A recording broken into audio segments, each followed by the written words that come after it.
सरदार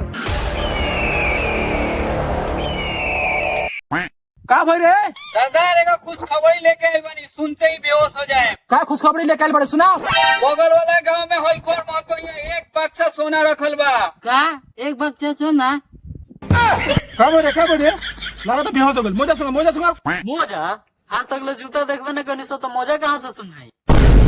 अरे मोजा ने के तो चप्पल में गोबरे लगा के लिया, सुना जल्दी एकरा के। ठीक बा सरदार, जाता नहीं। रे साला उठ।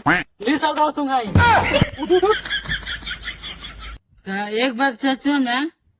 जा सर फिर बेहोश हो गए। पैसा ना मिले कल बड़ी सरकार डाकू बनी। सरदार फिर सुनाई।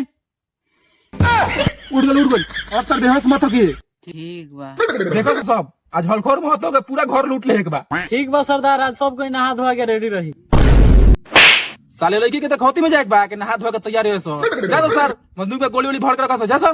गोली तो खत्म हो गल बा। कहिए से कहत नहीं किने के किना थइले नहीं। अरे यार तुम बजट कम बावे। जा सो यार, माटी की गोली बना के रखा सो। जा सो। माटी की गोली? सरदार लमका बना की गोल का? इसा का बोलता रे? इसा डकैती करे जाए कि मोगवाई करे जाए? इसा का डाकू बनी कहाँ से लेके अइले हो? अरे सरदार ई गिरिबा के नाच में लौंडा रहलो। चलो कोनो बात नहीं के। जा सो तैयारी करो सो। आज रात का हलकोर महतो का पूरा घर लूट ले एक बा। लूट लिया। यार मुझे चीजें सब आज ना आए के चाहिए। एक घरवा कौन होवे? सरदार हुए घरवा हो, वही में एक बक्सा सोना रखल बा। और घर और पलानी होवे। जाने तन सरदार, हाथी के दांत कूट और दादी के दांत कूट। क्या कहता रे? जानते हैं सरदार, ये कहता है कि हाथी के दांत खाएगा कुछ और दिखाएगा कुछ और। ये तो कहावतों के गार मारता रे। यही से कहावत सिखाओ लो। बोल रहे तो हलफरवा के ढूंढ लेती हो। सरदार हम दिखा देनी, अब हम जाता नहीं। ठीक है जा।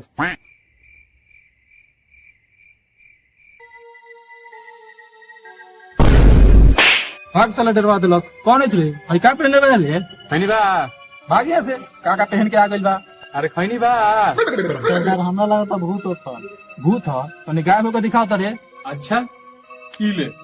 हनुमान ज्ञान सागर जैसे तो सुकून में लौट हो जाएगा। अस्सलाम वालेकुम, हम मुस्लिम हैं। तो कौन कलमा उलमा ना रे?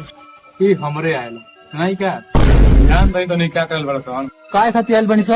और कोई मौत का 100 साल पुराना चल बरसन न, ओकर हम 100 साल तक वाली करता नहीं।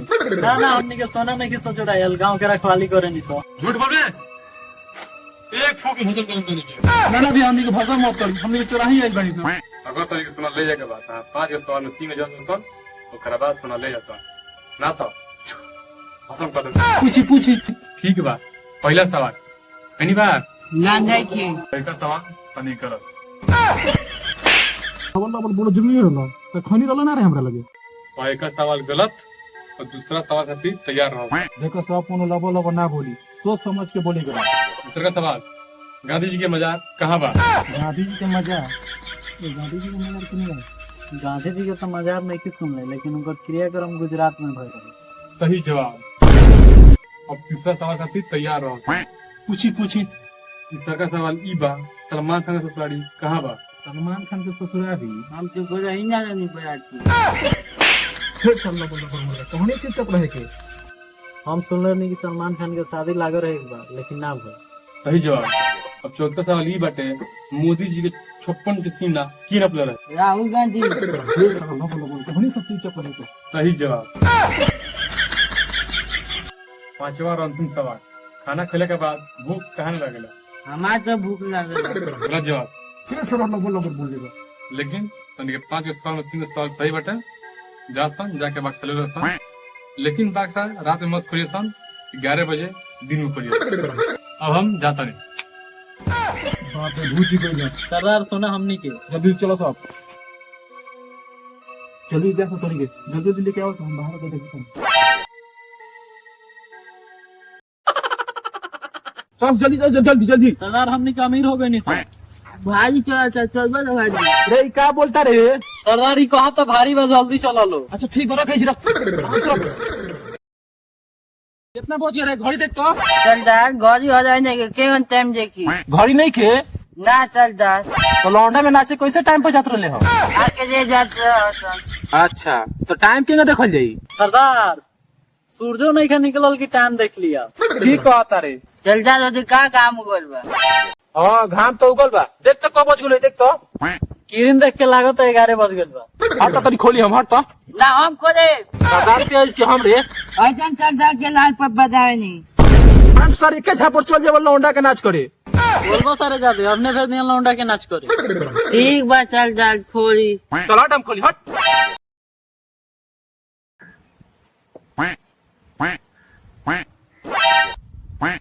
भाई सब कहा रे सर है क्या? का भल सरदार? भाई सब कहा रे ये सब लूट ले बड़ा सो। सरदार दी तो हम देखे। सरदार ई कहा सोना कहाँ गए? कहानिया के लेके हुआ सो का लेके आइल बड़ा सही सो। जी चलते रामा में हो जाई। अब सोना कहाँ बारे? ये हल्का लाए तो लेके चोरा नीचे। जा इतना मुश्किल से भूत से बात के गोवी सो अतनी के चड्डी बढ़िया लेके आइल बड़ा सो। सरदार डकैती हमनी के बस के बात नहीं खे, अब लागत लौंडा में हमनियों के जाए के पड़ी। ठीक है कहा तारे। अरे बात कर गिरी बाबा से चल जाओ।